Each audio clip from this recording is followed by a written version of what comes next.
So if you've ever dreamed of being an intuitive cook who can just walk into the kitchen and pull together something tasty from what's in the fridge already, it may surprise you that this dream is closer than you think. So tune in to discover the only two essential skills you need to become that confident, intuitive, healthy cook. Hello, hello, and welcome to Joyful Eating, episode 209. And so today we're talking about the two essential skills to become a confident, intuitive cook. But before we get to that, best bite I had on Sunday, actually, on Saturday, I went to the farmer's market and the mushrooms look so good. And it's not really mushroom season, but I was just like, no, I'm getting mushrooms. I got some mushrooms. And then on Sunday for brunch, I roasted the mushrooms and I had some beautiful bacon from the farmer that we get our pork from. So I put the mushrooms, slice them up, put them on a roasting tray with bacon on top, and then pop them in the oven until the bacon was crispy and the mushrooms had cooked down. And then I served it with poached eggs and some spinach also from the farmer's market and aioli, so like garlicky, super garlicky mayonnaise. And it was just like so good, like bacon and eggs, such a good combo, spinach, mushrooms. It was just like a classic brunch flavors and so delicious. Okay, so our plan for today is, first I'm going to share with you the 3 phases of cooking mastery. So there are 3 phases that most people go through. Then we're going to talk about why skills matter. Then I'm going to dive into the 2 essential skills to become that confident, intuitive cook. And then we've got a 10-second trick to help you get started straight away on your journey to becoming a confident, intuitive cook. So the 3 phases of cooking mastery. So basically, we all start out babies, we're non-cooks, like no, we aren't able to cook. Then most people learn to cook with recipes. So by following recipes, they learn to cook. And this is certainly the path that I followed. And then some of us never progress from the recipe cook, but then the next evolution is to becoming that intuitive cook.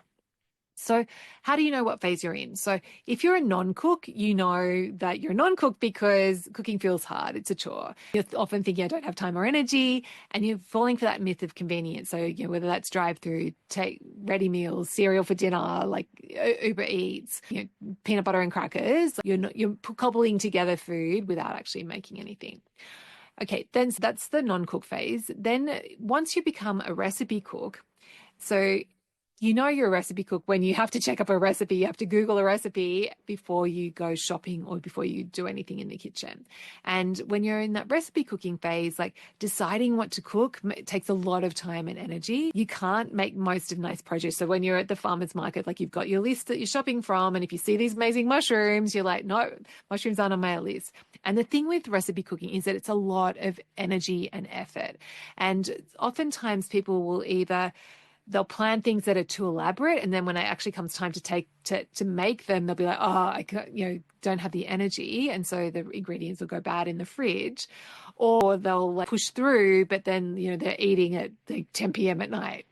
And I guess the thing with recipe cooking is that sometimes it is fun. Sometimes you do follow a recipe, you get a great result, and it feels amazing. But sometimes it's a chore, and that you don't have that time and energy. So it's kind of like it can be okay, and also the thing with recipe cooking is the results can be mixed as well. Like sometimes you can get a great result, however, that tastes amazing, and then sometimes you won't. But the problem is that you don't know why, and so you aren't able to fix it for next time, or you aren't able to fix it in the moment, and that feels demoralizing. So it's a lot of effort. And if you're struggling with cooking, like generally a lot of people that come to me are in that recipe cooking phase. And then, so the next phase that we can get to, which is so much more fun, is what I call like the intuitive, joyful cooking phase. So when you're in that phase, you're in that phase because you feel excited about cooking and you look forward to it. You see it as this time to relax and unwind from the day. Like you love thinking about what you're going to have for dinner. You have a good repertoire of simple meals that so that you off by heart. So you have some frameworks in your head, so you don't have to look at a recipe before you start cooking. And of course there will be times where you do look at recipes and get ideas, but it's only because you want to, not because you have to. Sometimes you'll use recipe for inspiration and fun, but you're not going to feel constricted, and you won't have to follow it to a letter. And I think the other cool thing is when you're in this intuitive phase is like you feel confident. Like when you walk into the kitchen, yep, I'm going to be able to pull something together. It's going to be delicious. It's not going to take a lot of effort. Like you have that ease. It comes with that ease. and confidence. And I think the thoughts that go behind this phase are, it's better when I take care of myself. Like I'm worth it. I want to cook. I want to pull together healthy meals. It's not that much effort. And I'm like, it's so worth it for me to do it. And the other thing when you're in this intuitive, joyful cooking phase is that you don't get frustrated if something goes wrong. Like you're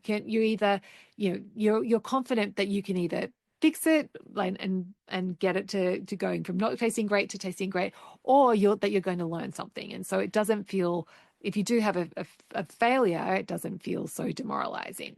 So you've got that, like your confidence level stays solid. So they're the three phases.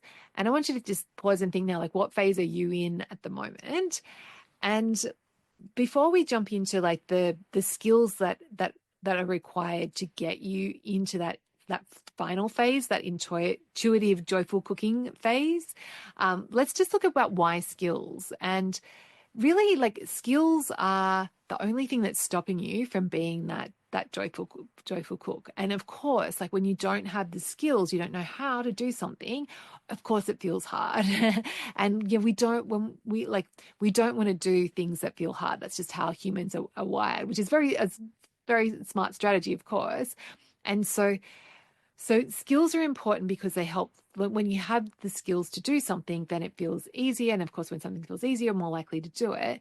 And also, when you change your skills or you learn a new skill, that actually helps to change your identity, and it changes your self-concept. So you go from being someone who sees yourself as struggling with cooking or not eating very well to being like, oh yeah, this is like, I'm just someone who pulls together healthy meals. Like, this is just part of who I am. And when you see that as part of your identity, then we always act in consistency with our identity. So it becomes easy to perpetuate that. And then regardless of your life circumstances, and actually, this year I had a bit of a tough year, like had some hormone stuff, some insomnia, like some family member really ill, failing, like not achieving a lot of goals. And my cooking didn't suffer, like my eating didn't suffer, because like I have that self-concept of, regardless of what's going on in my life, I'm going to eat well. So it's part of my identity. So it was easy for me to keep up with eating well, even though I had all this other crazy stuff going on. So that's why skills are important. First of all, it makes it easier, but also it changes your identity. It changes how you see yourself, which then makes it something that you want to continue to do. Okay, so now we've been on the journey of like discovering what phase of cooking you're in. We know why skills are important. So what are the skills that are required to get you into that joyful, confident, intuitive cooking phase? And there's two essential skills, and those skills are seasoning and what I call either muscle memory meals or frameworks. Sometimes they call them magic meals, but these are the only two skills you need. And so seasoning is super important. Like, it's a huge deal because it's the secret to making food taste amazing every time. So if you ask any chef, and ask them what's the most important skill for you being an amazing chef, I guarantee you they will say being able to season.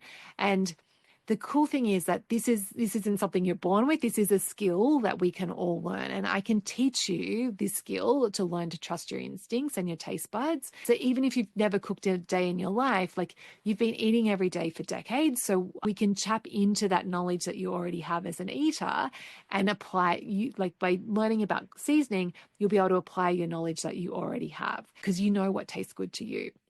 And the way we do that is in joyful cooking is I actually have interactive tasting exercises where we taste things together. You get your samples, I prepare my samples, and we taste things and I explain how the flavors are interacting so that you learn, oh yeah, okay, so this is tasting flat. I can add this. So you learn that skill of seasoning. And you'll be surprised how quickly and easily you can, by learning this skill, then how you can build that confidence to be able to solve problems when they do arise. And then the other skill, so we've got seasoning, the other skill is muscle memory meals, or having like flexible frameworks that you know by heart. So instead of looking to a recipe, you've got in the back of your mind, oh, I want to make a curry. So these are the things that go into me making a curry. And so you don't have to go looking for the perfect curry recipe. You can just go, okay, this is the framework. I can plug and play. And this really is the game changer for being able to quickly pull together meals without having without it being a lot of effort. Because when you don't have to stop, Google a recipe, make sure you've got all the ingredients and go through all those steps. You just walk into the kitchen, open the fridge, okay, I've got this and this, and you pull together something based on something like on that framework that you already have in your head. It makes it so much easier. And if you work with me in Joyful Cooking, then I go in depth on teaching you like the science behind exactly how each framework works, so you're able to course correct and you understand the why. So if something doesn't turn out so great, you'll be able to fix it. So these are the two unskippable skills. I'm seriously that's the only thing you need to be able. If you can season and you've got some frameworks in your brain, you can become that intuitive, joyful, confident cook. So how do we get started? So yeah, my 10-second trick to get you started building these skills is for the skill of seasoning. I want you to just start whatever you're eating. It doesn't matter if you're at a restaurant or if you're at home, but just when you're eating, get some salt and taste the food first, see how it tastes, then add a little bit of salt and taste again. And that's going to start to train your palate on how salt changes the flavor and your experience of food. And that's a really great way to start building your skills of seasoning. Of course, there are seven other components that we can use to season, not just salt. Like there's sweetness, heat, fat, acidity, umami. Like there are a lot of other tools that you can use, but this seasoning with salt at the table is a really great way to start dipping your toes in the water of learning that skill. And if you want in-depth help to learn these two unskippable skills to become that confident, intuitive cook, then I would love you to join me in Joyful Cooking in 90 Days. So it's my group coaching program where I help you to learn to cook without recipes so you actually look forward to making healthy dinners. The doors to Joyful Cooking are now open. And sign up today so you can start feeling better from the very first lesson as you become this confident, intuitive cook who actually looks forward to making healthy meals and who is able to pull together healthy meals with less effort than it takes to pick up takeout. And then you get to enjoy all the benefits of eating better. So it's really fun. I would love to welcome you in. Okay, you have a beautiful week and I will catch you next week. Bye.